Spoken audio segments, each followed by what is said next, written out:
Okay, good afternoon, boys and girls. So earlier this year, we've learned different methods in solving quadratic equations, right? So today we're gonna investigate which method is the most efficient way for any given quadratic equation. So before we look into that, how about we recall what we learned earlier this year, all different methods. So let's just try to remember what are some of the methods we can use to solve quadratic equations. Anybody remember? Factoring. Ronnie, so let me just, you can take notes if you want to. Let's write down the different methods. First one we remember was we could use factoring to solve. What else? Anybody else? Jack? Using the quadratic formula. Quadratic formula.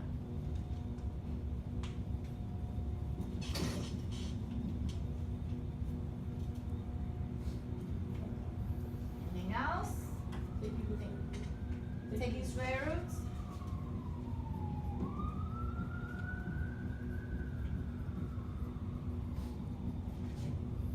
I think we have two more. There are a total of 5 different things. Yes, Cora? Graphic.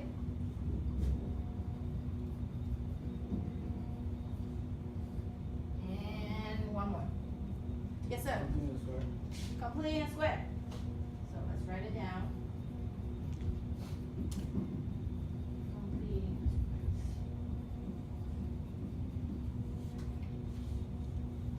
All right. So these are the 5 different methods that we've learned. So today we want to look into when to use each one of them. Like when is the easiest to use each one. So for factoring, what do you think you're going to use factoring? When you look at an equation, when would you decide you're going to use factoring? Angie, ideas? When you look at it, you just think that, hey, this one could be easily factored, meaning I could break it down into something multiplied by something. When I FOIL it, it'll get back to my original quadratic equation. So when a quadratic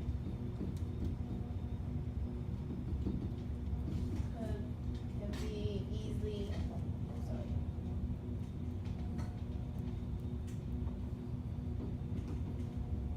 factored. So let's do an example. Something that could be easily factored. X squared plus 9x plus 18 equals to 0. So if we want to solve this, when I look at it, this one is a standard trinomial. It could be very easily factored. We can factor this. If you remember how to do it, what are the 2 factors we can find from this? 10 and 3 and 6. So it'd be, what are the 2 factors? I know 18 could be factored into 3 and 6. So they multiply to be 18, they add up to be 9. So I know 3 and 6 are the 2 factors for 18. But what are the 2 binomial factors for this? Ronnie? X plus 3 and X plus 6. So right away I know, hey, 18 is easy to broken down into 2 numbers. And it can easily be added up to 9. Okay, so x plus 3 equals to 0, or x plus 6 equals to 0. Therefore, x equals to -3, or x equals to -6. So we're not really focusing on the solution today. We just want to see how do we determine what is the best way to solve the equation. Now, before we get into quadratic formula, I'm going to save that for the last one because I want to go in the order that we learned. You're going to see why, okay? When do we take square roots? When do you think we can take square roots? There's a very obvious clue. When you look at something, you know we could take square roots. When you, okay, so Mario said when x squared equals to d, meaning when you see that there is x squared equals to a constant d, so that way you don't need to work very hard to isolate x squared. You could just take square root.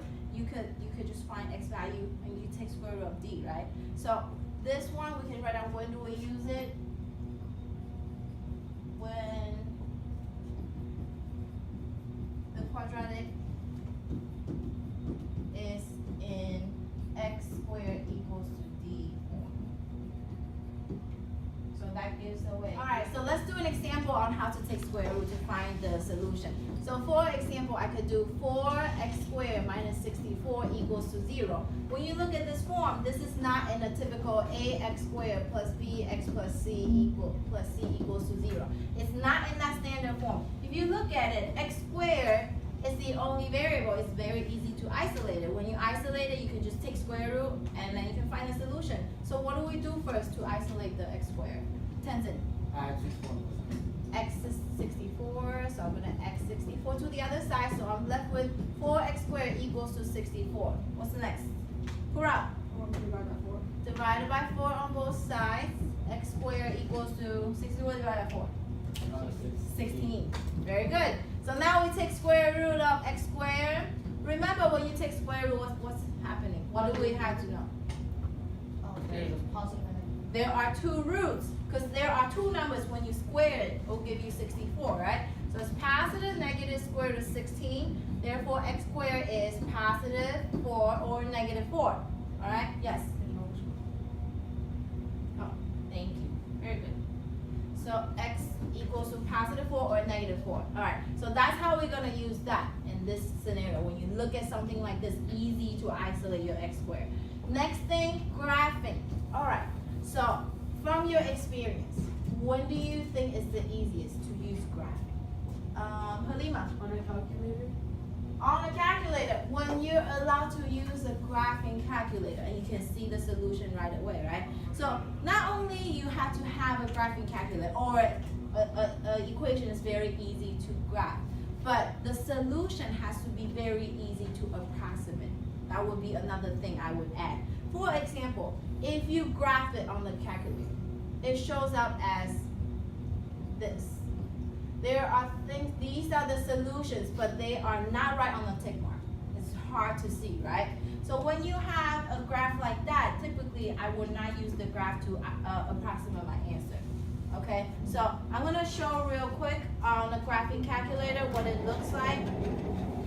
If I could just use the graph to find the solution. Okay, so in my graphing calculator, if you want to follow along, you can. I already input my equation, x squared plus 6x minus 7, right? So use the graph feature. I will have a graph. It doesn't quite look like this because I went in to my window and I changed it to the appropriate window that will show my solution. It will show a complete picture of my parabola, okay? So it looks like this. Now, when you look at the two solutions, they're very easy to see. You can tell right away, solution is at 1 and solution is at 1, 2, 3, 4, 5, 6, 7, negative 7 here. So that way, when you have a graphing calculator, it's very easy. Or you can use the second trace feature to calculate the 0. Number 2 option is 0. And then from there, they're gonna say, okay, there are two answers. So for the first answer, you want me to find what is the left bound of the answer. So you're gonna move your cursor to the left of the solution. Solution is right here. To the left, you hit enter. And then you're gonna move your cursor to the right because now they're asking for the right bound of the solution, right? So you move to the right, you hit enter again. They're gonna say, do you want me to guess what the solution is? And then you hit enter again. So now they're telling you this solution that you are asking for is at x equals to 7. That's when y equals to 0. You're gonna do the same for the other one. Find the left bound, find the right bound. Okay? So that's how you will use the graph when it could be easily approximated. Alright, so let's write it down. So for that one, you're gonna write down for graph is when we have access to a graphing calculator. If we have a calculator or a solution is easily approximated.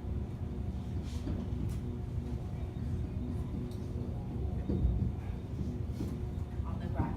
Okay, so it's easy to see on the graph.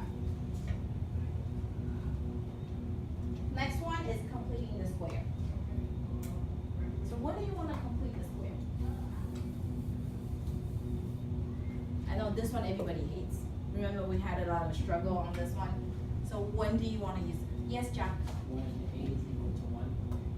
When A is equals to 1, so you have ax squared plus bx plus c equals to 0. You mean when this guy equals to 1 is the easiest? I would say so too. And I'm going to add something else.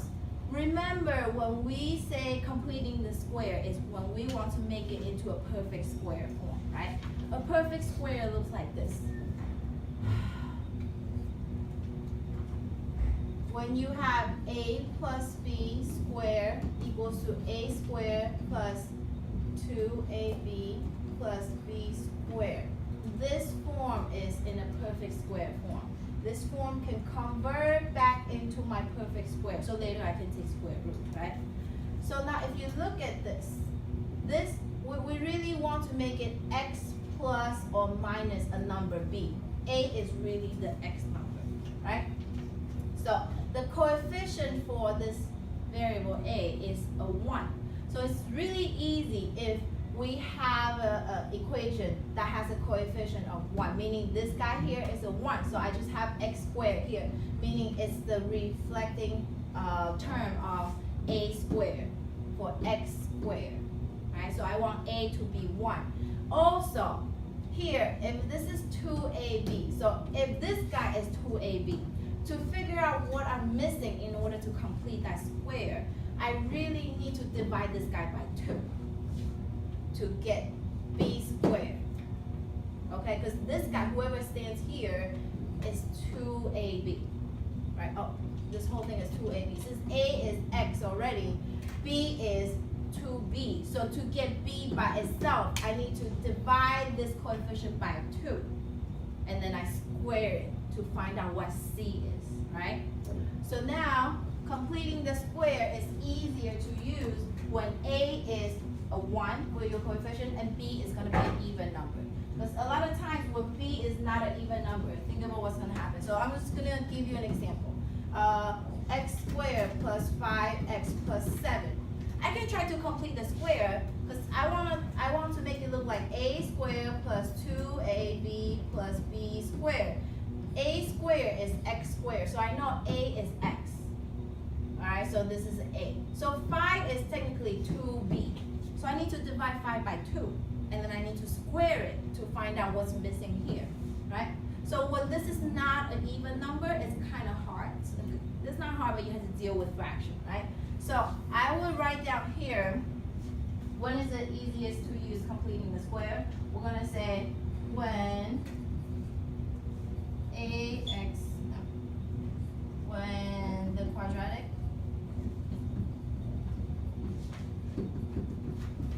ax squared plus bx plus c has a coefficient for a equals to 1 and b equals an even number.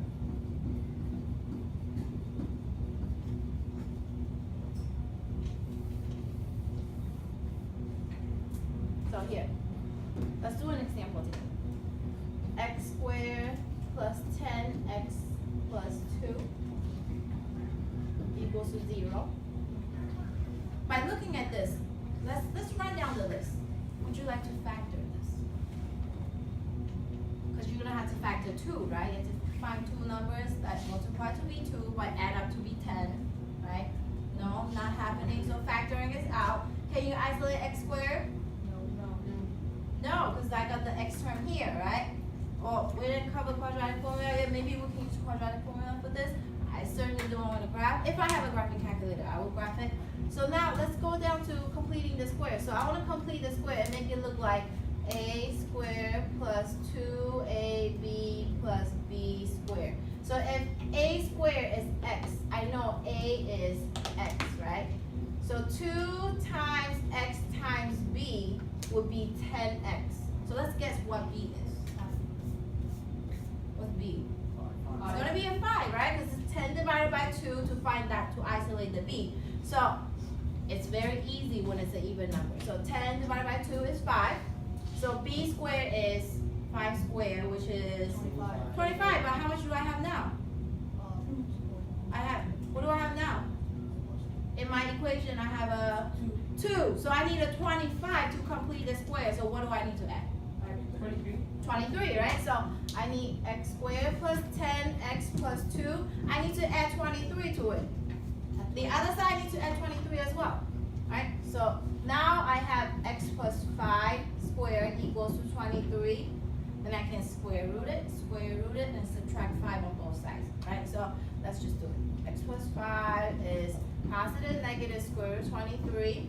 Subtract 5 on both sides. Again, today we're not trying to solve it. We're just trying to see what method is the most suitable for this, for each given equation. So now, next one, quadratic formula.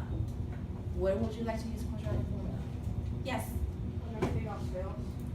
When nothing else works, I can always use quadratic formula because quadratic formula is a formula that's developed for any kind of quadratic equation. So I could put anything in a x squared plus b x plus c. I identify my a, b, and c and plug it into this equation. Negative b plus or minus square root of B squared minus 4ac over 2a. So most important thing is put them in that form.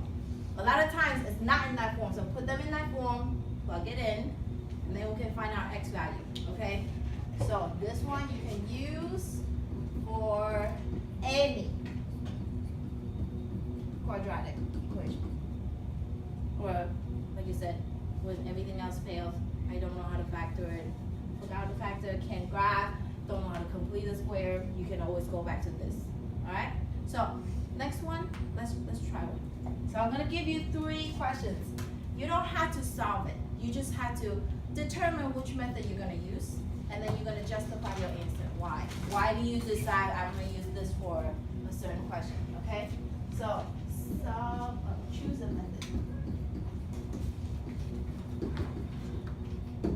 To solve, let's do A, B, C. A. X squared plus x minus 6 equals to 0. B is 2x squared minus 7 equals to x, and C is x squared plus 6x plus 2 equals to 0. So why don't you want to do one each? Yeah. Let's do A, B, and C. So Ronnie and Mario do A, you guys do B, and Halima, you guys do C. Alright, so we'll finish? Yes. Alright, so we're gonna try to choose a method and justify why we picked the method. A, you guys did A, right? Yes. So what did you use? Yeah, we use factoring.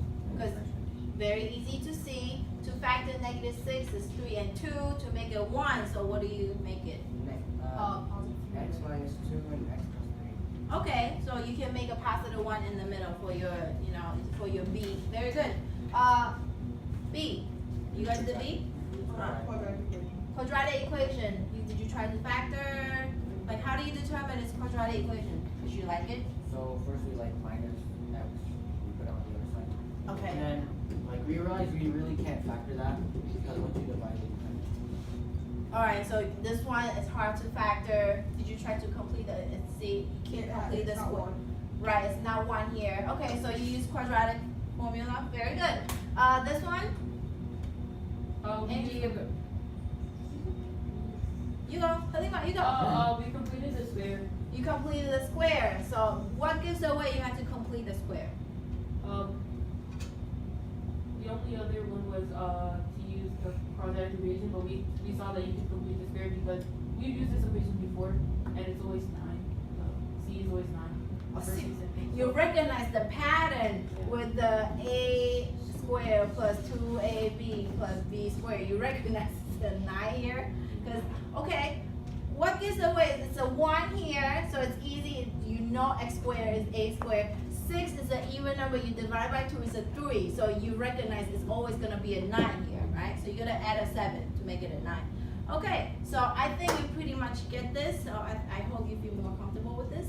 So, for our final, you're going to see all these again. So hopefully today's lesson is going to help you choose something easier to use for each equation. All right, thank you.